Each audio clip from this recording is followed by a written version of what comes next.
Naitwa Mwalimu Ludovick Joseph.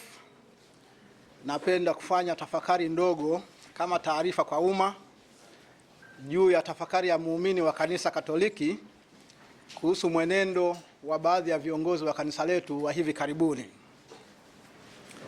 Nikiwa ni muumini wa Kanisa Katoliki niliobatizwa na ninayepokea masakramenti, natoa taarifa hii kwa umma na kwa vyombo vya habari kama tafakari yangu ya dhamiri, kama darasa la kimaadili na ukumbusho wa kisheria wa kanisa kufuatia mwenendo wa baadhi ya viongozi wetu wa hivi karibuni ambao unazua maswali, majonzi na sintofahamu miongoni mwa waamini. Tafakari hii haitokani na chuki wala dharau kwa kanisa wala viongozi wake, wala haitokani na uasi dhidi ya mamlaka ya kanisa, bali inatokana na upendo kwa kanisa, heshima kwa imani ya waumini wa kanisa na wajibu wa Kristo wa kusema kweli kwa unyenyekevu na kwa ujasiri. Kanisa Katoliki ni taasisi ya Kristo, lakini viongozi wake ni wanadamu ambao wana mipaka na wanaweza kukosea. Maandiko matakatifu yanatukumbusha kwamba hakuna kiongozi aliye juu ya Injili wala hakuna kiongozi aliyekuwa juu ya waumini. Unaweza kusoma Mathayo 23 mstari wa 8 inayosema, msijiite nyinyi walimu, kwa maana mwalimu wenu ni Kristo. Yeyote anayejikweza anashushwa, Kristo akiwa anatuasa kuwa na uongozi wa unyenyekevu kadri ya Injili ya Luka sura ya 14 mstari wa 11. Kwa msingi huo basi, mtazamo au mwenendo wowote wa kiongozi unaojionyesha kana kwamba yeye ndiye alfa na omega ndani ya kanisa ni kinyume na Injili, ni kinyume na sheria ya kanisa na ni kinyume na uongozi wa unyenyekevu wa Kristo mchungaji mwema. Na kwa maana hiyo ni kinyume na mafundisho ya kanisa lenyewe. Kwa mujibu wa sheria za kanisa, yani canon law nambari 212 para ya 3, inatambua haki ya waumini kutoa maoni kwa wachungaji wao wa kanisa kuhusu masuala mbalimbali yanayolihusu Kanisa Katoliki, ila maoni hayo yatolewe kwa heshima, kwa kuzingatia mafundisho ya kanisa na kwa kulinda hadhi ya viongozi wenyewe. Hii maana yake nini? Kumhoji kiongozi wa kanisa sio uasi wala dhambi. Kukosoa mwenendo wa kanisa sio uasi wala sio dhambi. Na kutoa malalamiko ya waumini katika ngazi yoyote ile ya kanisa ni haki ya kisheria ndani ya kanisa. Sio jambo ambalo mtu anapewa kana kwamba ni hisani. Kiongozi yeyote wa kanisa anayewanyamazisha waumini, anayewadhihaki ama kuwatukana pale ambako wanatekeleza haki hii ya kutoa malalamiko au ya kutoa maoni kwa viongozi wao, kiongozi wa namna huyu anakiuka sheria ya kanisa na anapinga na kupotosha mafundisho ya kanisa lenyewe. Sambamba na hilo, kanisa wala Biblia haliruhusu kwa kiongozi wa kiroho kutumia lugha ya dharau dhidi ya waamini wake, kama tulivyosikia hivi majuzi watu wakiitwa malofa, wakiitwa wananjaa, eti kwa sababu wamekosoa jambo fulani kutokana na mwenendo wa kanisa. Kristo anasema, asemaye mpumbavu anastahili hukumu. Mathayo sura 5:22. Neno lenu liwe daima ni kwa neema. Wakolosai 4:6. Kwa uchache, maneno haya ya Injili yanakwenda moja kwa moja kinyume na viongozi wanaoanza kuwatukana watu eti kwa sababu wamewakosoa wao. Ni vyema pia ifahamike kwamba madhabahu ya kanisa si jukwaa la kisiasa, sio jukwaa la matusi, na mahubiri ya Katoliki yanaongozwa na miongozo inaitwa Catholic Homiletics.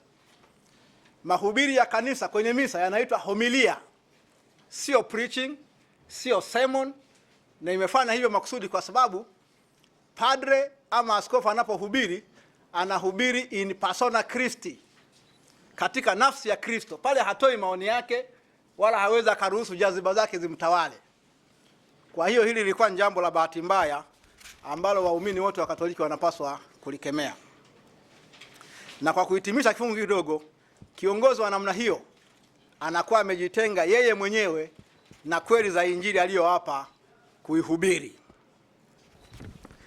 Jambo lingine muhimu, tunafahamu kwamba kanisa lina haki na wajibu wa kimaadili wa kuukemea ulimwengu pale ambapo haki inakiukwa, maadili yanaporomoka na utu wa mwanadamu unapodhalilishwa. Kanisa lina haki ya kukemea na kutoa sauti ya unabii kwa ulimwengu.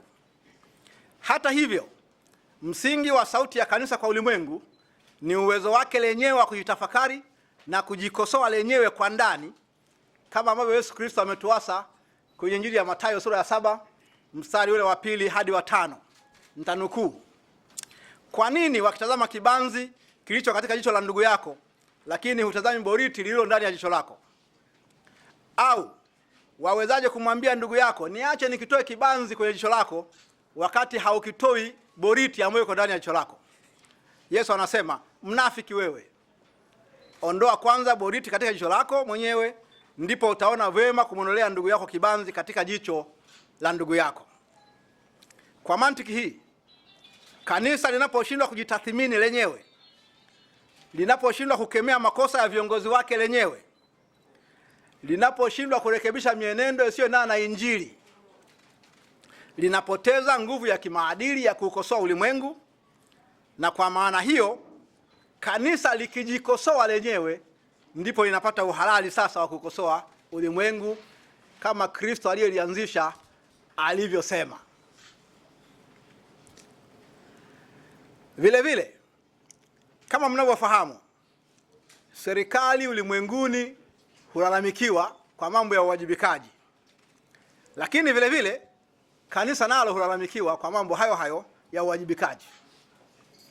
Zipo sauti hivi sasa hata hapa Tanzania za waumini ambao wanaona kwamba kanisa halina uwajibikaji wala uwazi kwenye mambo ya fedha. Ni kawaida kusikia kila wiki taarifa ya michango: sadaka ya kwanza, sadaka ya pili, sadaka ya katikati za wiki, zaka, matoleo, nia za misa. Na siku hizi kuna majimbo yanaingiza mpaka bilioni 5 za mavuno kwa mwaka. Lakini nadra sana kusikia taarifa ya fedha hizo. Sasa wako Wakatoliki ambao wameanza kuhoji kwa chini chini, na sheria ya kanisa inataka taarifa ya fedha isomwe kwa waumini ambao ndio wanatoa fedha hizi. Wakatoliki wangapi wanafahamu taarifa ya fedha kwenye majimbo yao? Huu kama mfano mmoja. Lakini yako masuala mengine pia, uwajibikaji wa kiutawala. Yako masuala mengine ya utawala wa sheria ndani ya kanisa. Yako maamuzi yanayochukuliwa kama arbitrary decisions. Mtu anahukumiwa bila kupewa taarifa ya maandishi kinyume na sheria. Mwanafunzi wa upadre anafukuzwa bila maelezo. Askofu anaondolewa kwenye nafasi yake bila maelezo. Na hakuna mtu anayehoji hatua hizi za ukiukwaji wa uwajibikaji ndani ya kanisa.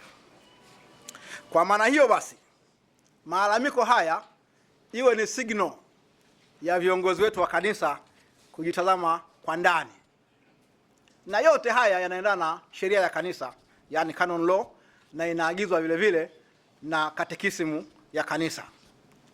Kwa mantiki hiyo, kumbe kuuliza taarifa za kanisa, hesabu za fedha na mambo yote kama hayo ni kuendana kabisa na matakwa ya sheria ya kanisa inavyoagiza, na ni hatua za kulinda kanisa.